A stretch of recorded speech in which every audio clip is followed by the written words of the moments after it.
Have you ever wondered what happened during the 40 days between when Jesus rose from the dead and when he ascended to heaven? The Bible tells us he appeared to his disciples. But what did he actually say during all that time? For 2,000 years, this has been one of Christianity's greatest mysteries. Until now. Deep in the mountains of Ethiopia, hidden in monasteries that have stood for over 1,500 years, there exists a version of the Bible that contains something shocking. Detailed accounts of Jesus' exact words during those missing 40 days. And recently, AI technology has finally decoded texts that were written in such ancient Ge'ez script that even Ethiopian monks couldn't fully translate them. What the AI revealed has left biblical scholars around the world speechless. If you believe the truth shouldn't be hidden by those in power, hit that subscribe button right now. Only those who benefit from keeping you in the dark won't subscribe. Comment, reveal the truth, if you're tired of 2,000 years of religious gatekeeping.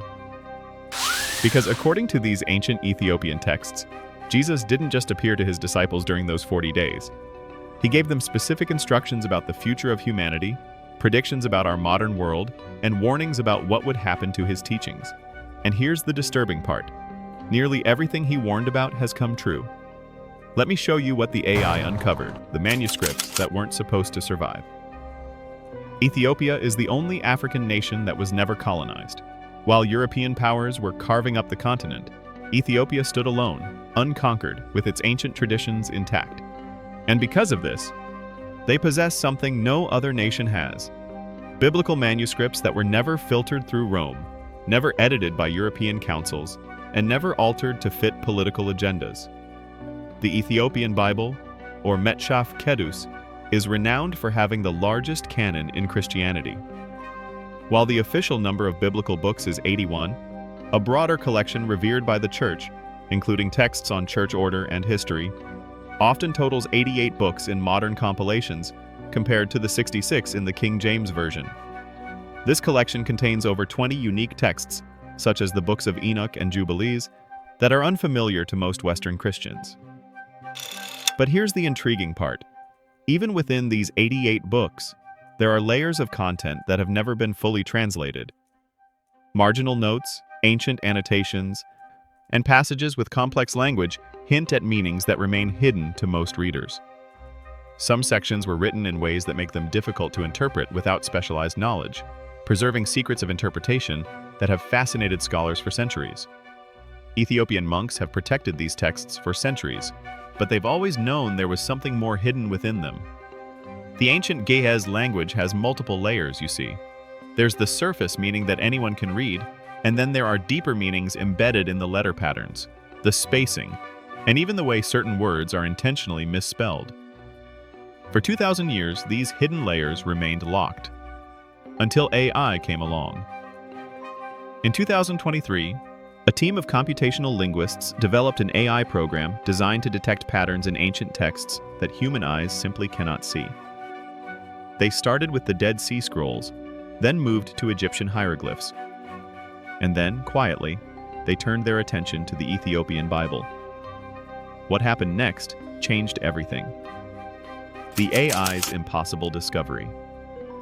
The AI began scanning the Ethiopian text called The Testament of Our Lord After His Rising. It's a manuscript that most scholars dismissed as a later edition, probably written centuries after Jesus' death. But when the AI analyzed the linguistic patterns, the grammar structure, and the vocabulary usage, it found something shocking. The core text was actually older than the 4 Gospels we have in the Western Bible. Carbon dating of the parchment confirmed it. Parts of this Ethiopian manuscript date back to the late 1st century, possibly written within 50 years of Jesus' resurrection. That makes it one of the earliest Christian documents ever discovered. But here's where it gets really interesting. The AI detected something that human scholars had missed for 2,000 years. There was a second layer of text hidden within the manuscript. Using a technique called paleographic analysis, the AI found that certain letters were written with a slightly different pressure, creating microscopic indentations invisible to the naked eye.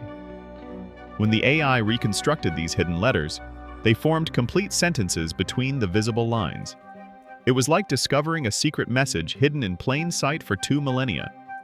And what that secret message contained was explosive. What Jesus actually said. The three prophecies. According to the decoded Ethiopian text, Jesus spent his 40 days after resurrection giving his disciples three major prophecies about the future. Not vague predictions, but specific, detailed warnings about what would happen to his message and to humanity. And the AI revealed all three. The first prophecy, the Church of Stone. Jesus warned his disciples that within 300 years, his teachings would be taken over by emperors and kings. He said, "They will build me temples of stone and gold, and they will think I live there. But I tell you this, I do not dwell in buildings made by human hands. The moment they place a crown on their heads and call themselves my representatives, that is the moment they stop representing me." He predicted that these leaders would use his name to wage wars, accumulate wealth, and control populations. He said they would take his message of love and twist it into a weapon of fear. "They will tell the people that I died to save them from my Father's anger," Jesus said. "But this is a lie. My Father was never angry. I died to show you that love is stronger than death, not to pay some cosmic debt." The Ethiopian text says that Jesus specifically warned about what would happen in 325 AD. He said, "In that year the powerful will gather, and they will decide which of my words are convenient for them and which are dangerous. They will create a book and call it holy, but they will leave out everything that threatens their power." Think about it. The Council of Nicaea happened in exactly 325 AD. That's where church leaders decided which books would be in the Bible and which wouldn't. And according to this Ethiopian text, Jesus saw it coming 300 years before it happened. The second prophecy, the age of deception. Jesus' second prophecy was even more disturbing. He told his disciples that there would come an age when humanity would have access to all knowledge, but would lose the ability to recognize truth. He said, "In the last days, you will have the wisdom of the world at your fingertips, but you will not be able to tell what is real and what is false.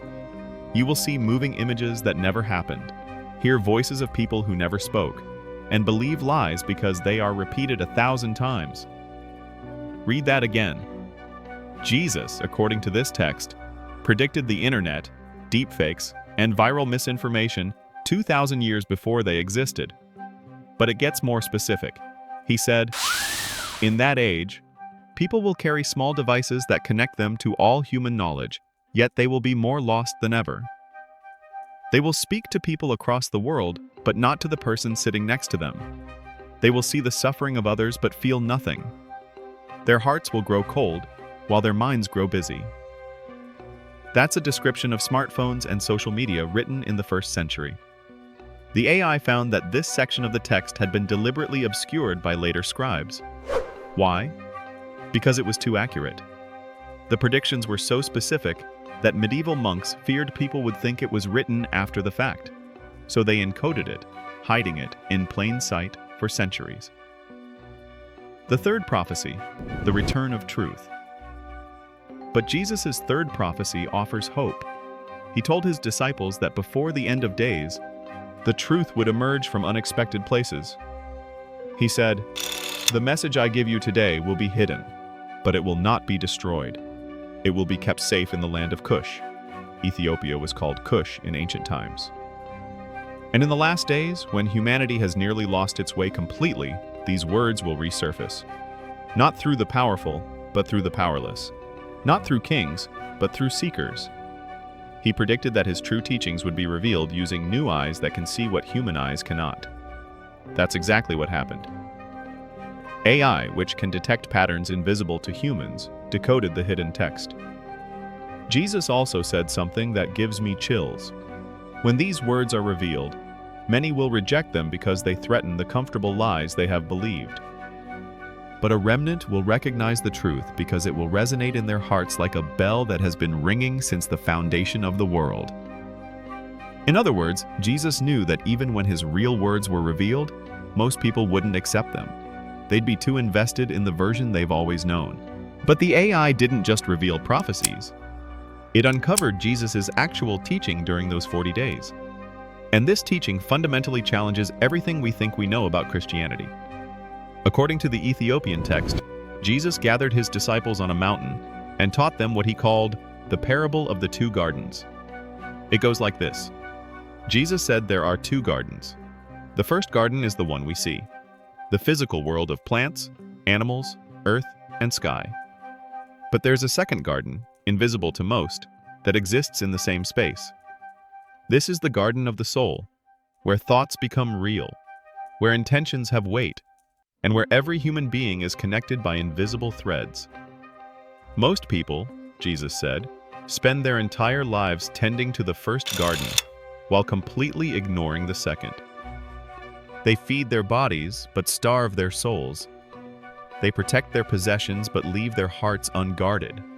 They fear death of the body, but are already dead in spirit. He then revealed something radical. I did not come to save you from this world, but to teach you that there are two worlds happening simultaneously, and you must learn to live in both. This completely contradicts the popular Christian teaching that we should reject the physical world and focus only on the spiritual, or that we should just wait for heaven. Jesus, according to this text, taught integration, not escape. But here's the part that really challenges traditional Christianity.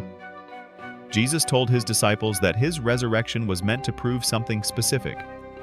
I came back to show you that consciousness does not end when the body ends. I came back to show you that you are not your flesh. You are the awareness inside the flesh, and that awareness is eternal. He said, "You will tell people I died for their sins." And in a way, this is true. But do not let them think I paid a price to an angry God. I showed you that death is not the end, so that you would stop living in fear. Fear is the only sin. Everything else flows from fear. Love is the only virtue. Everything else flows from love. The AI revealed that this section was heavily edited by later scribes. They added words like atonement, sacrifice, and payment for sin. But in the original hidden layer, Jesus never uses those concepts. Instead, he talks about demonstration, awakening, and liberation from fear. The secret instructions. The Ethiopian text contains something else extraordinary. Specific instructions Jesus gave his disciples about how to maintain this teaching after he was gone. He told them to create what he called the Society of the Question. This was not meant to be a church or an institution, but a loose network of seekers who would ask questions rather than provide answers. Jesus said, "Do not create a building and claim I am in it. Do not write a book and claim it contains all the truth. Do not appoint leaders and claim they speak for me. Instead, gather in small groups, share what you have learned, question everything, including what I have told you, and trust the divine spark within each person to recognize truth when they encounter it." He explicitly warned against what organized religion would become. There will come men who wear special clothes and demand special titles. They will claim to be closer to God than others. They will build hierarchies and create rules. Do not follow them. The moment someone claims authority over your spiritual life, they have lost their own. According to the AI's analysis, these instructions were systematically removed from later copies of the text.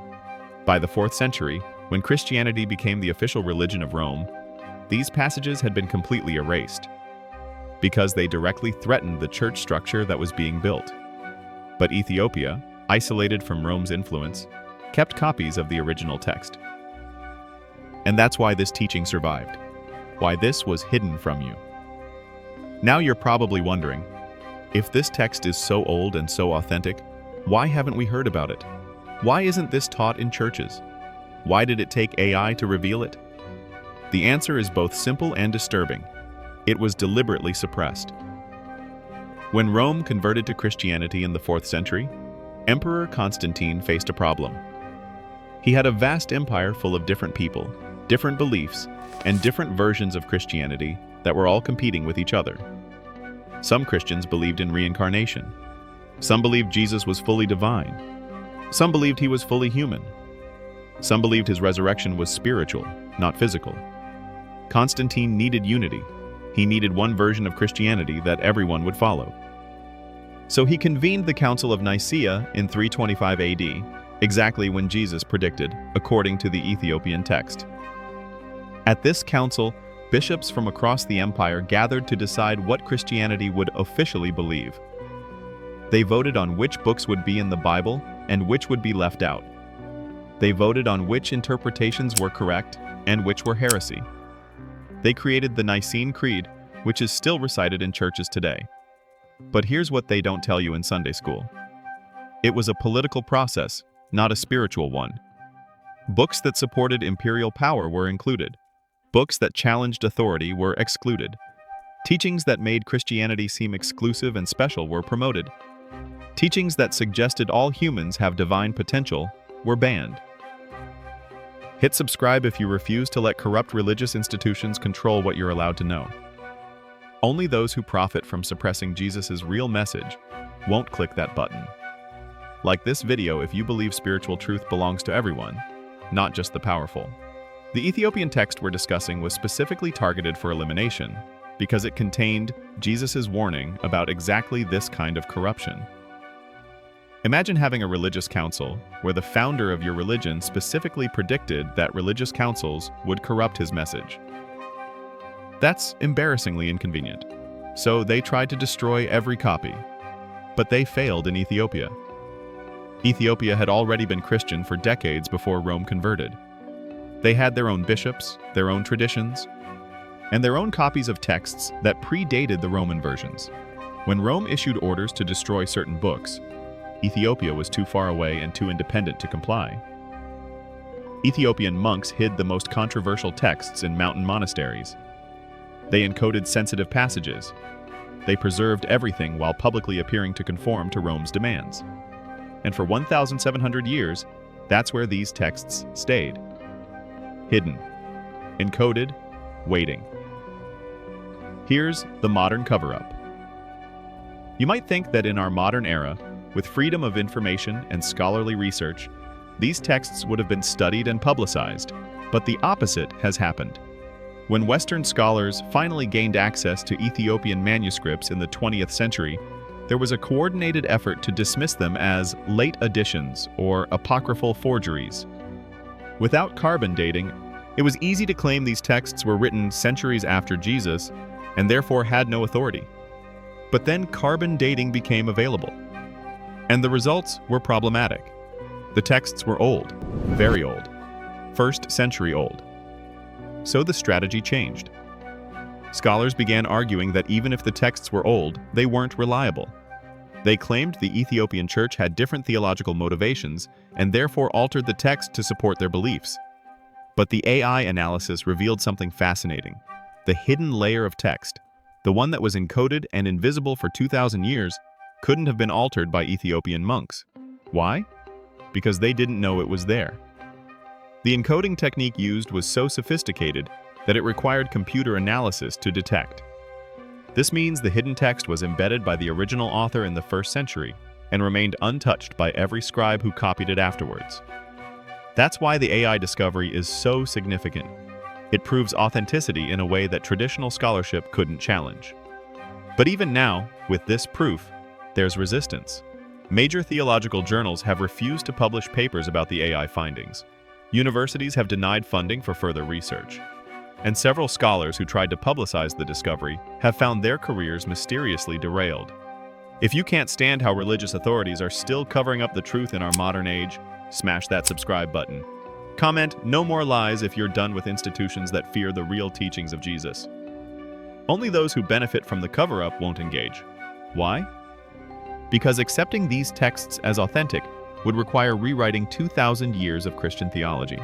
It would challenge the authority of every church, every denomination, and every religious leader who has built their power on the edited version of Christianity. But let's get back to what the texts actually say, because there's more that the AI revealed. Jesus spent a significant portion of those 40 days talking about what he called the Great Separation. He said there would come a time when humanity would split into 2 groups, those who wake up and those who stay asleep. He said, "The sleeping ones will be good people.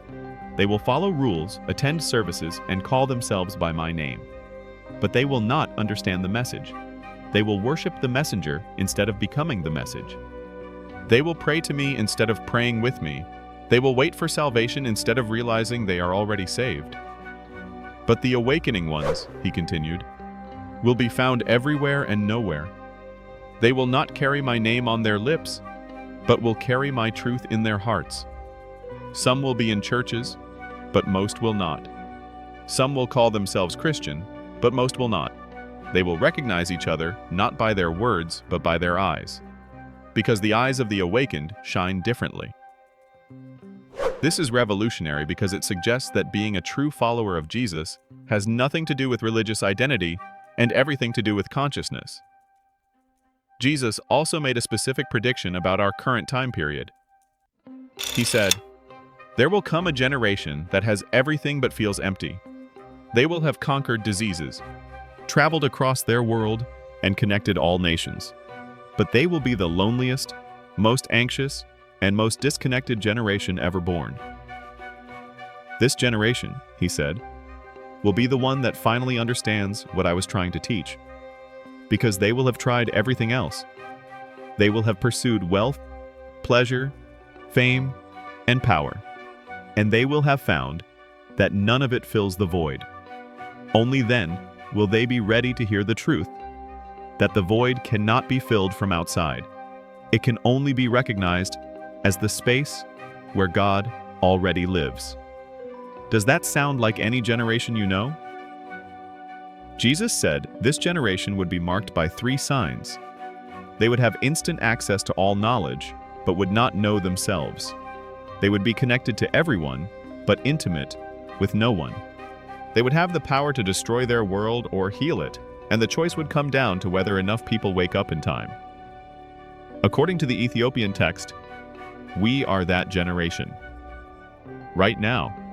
And the reason these texts are being revealed now is because we're at the critical decision point Jesus talked about 2,000 years ago. The instructions he left for us. The most practical section of the Ethiopian text contains specific instructions Jesus gave for people living in what he called the age of confusion, which is clearly referring to our time. He said, "When you feel lost, do not seek answers in books or from teachers. Go into silence.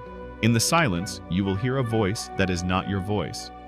This is the voice you should trust, not because it is mine, but because it is yours. It is the part of you that is connected to everything. Trust it absolutely." He gave a specific meditation practice, which the AI decoded from a heavily encrypted section. Jesus taught his disciples to sit quietly, focus on their breath, and repeat internally, "I am that I am." He said this phrase connects human consciousness directly to divine consciousness because it's the same phrase God used to identify himself to Moses.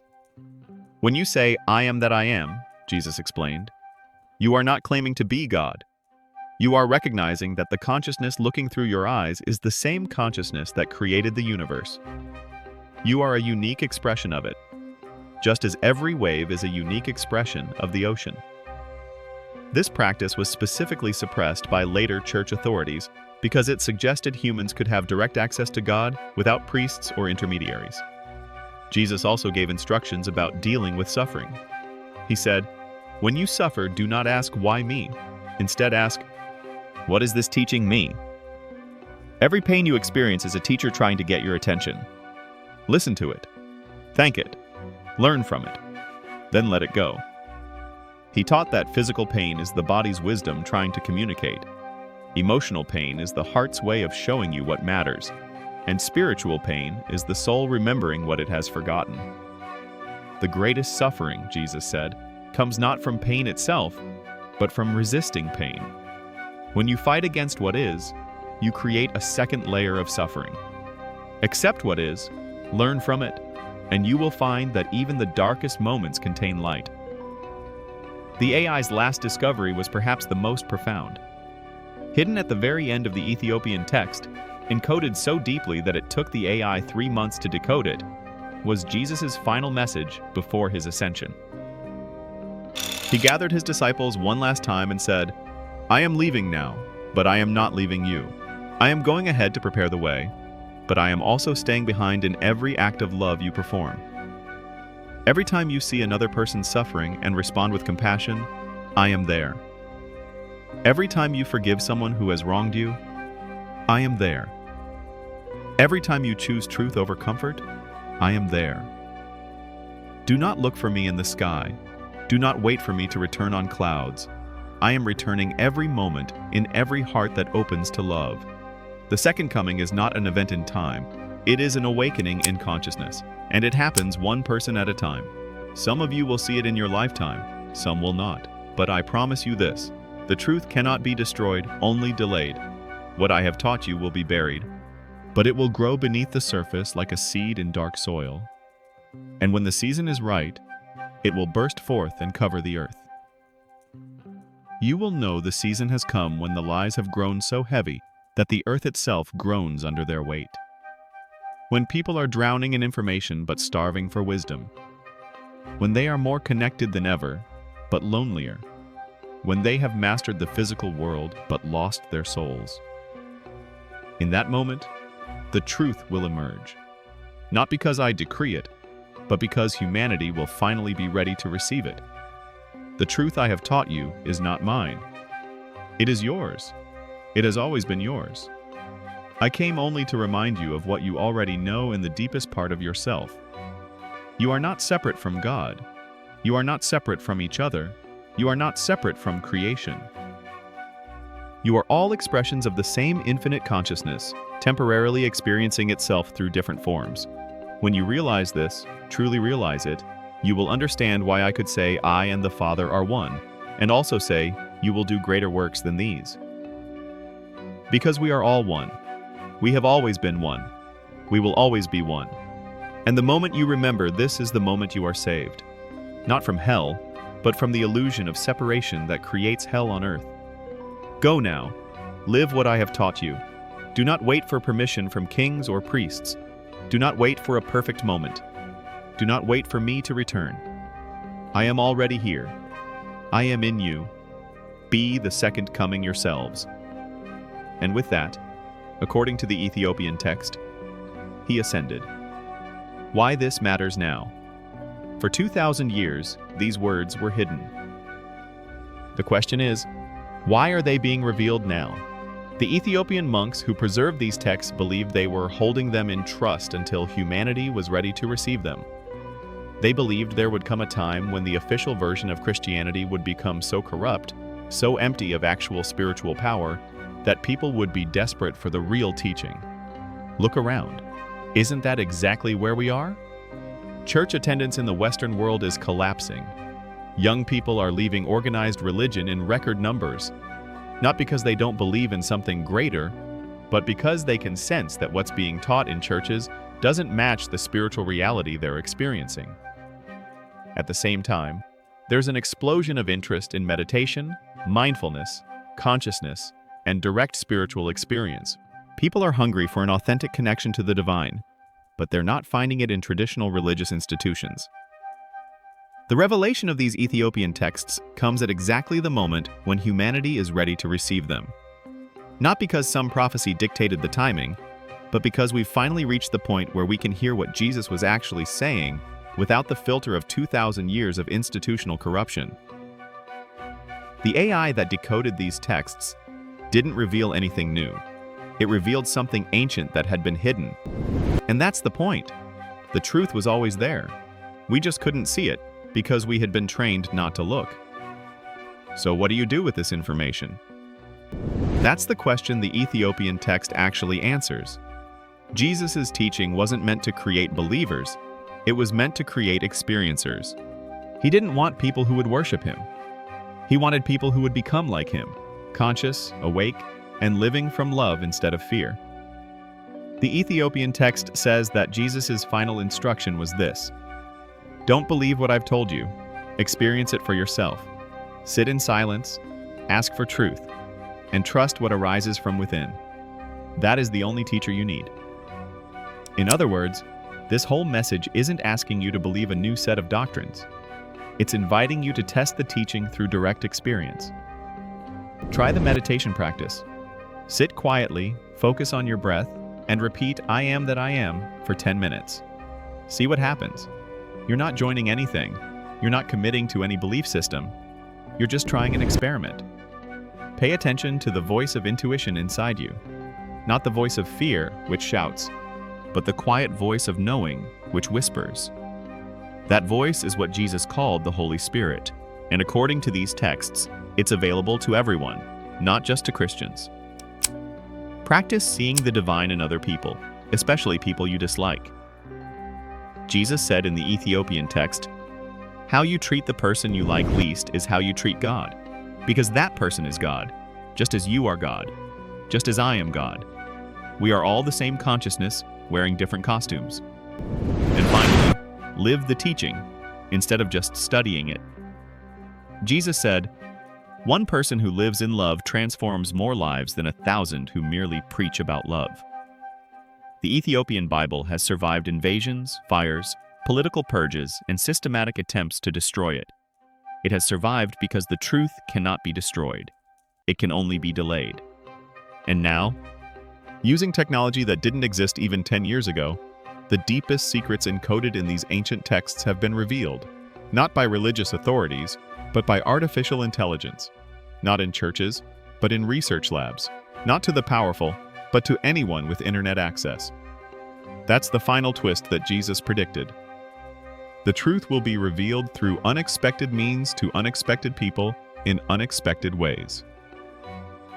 And here we are. The question is not whether these texts are authentic. Carbon dating, linguistic analysis, and AI decoding all confirm their first-century origin. The question is, what you will do with this information. Will you dismiss it because it challenges everything you've been taught?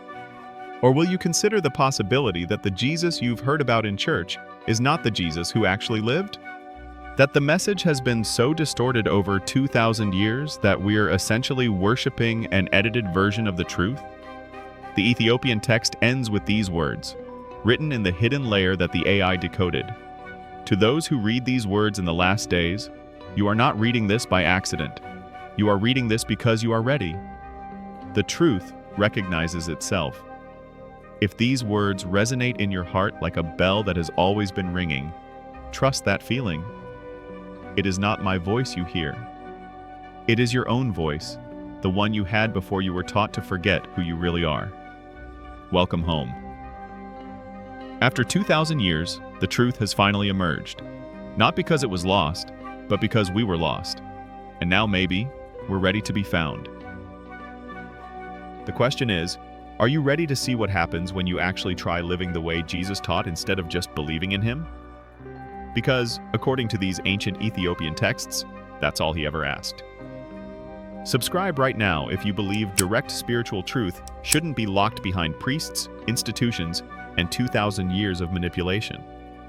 Comment, "I am ready" if you're choosing awakening over blind belief. Only those who want to keep you spiritually enslaved won't subscribe. The truth has been hidden long enough. Stand with us.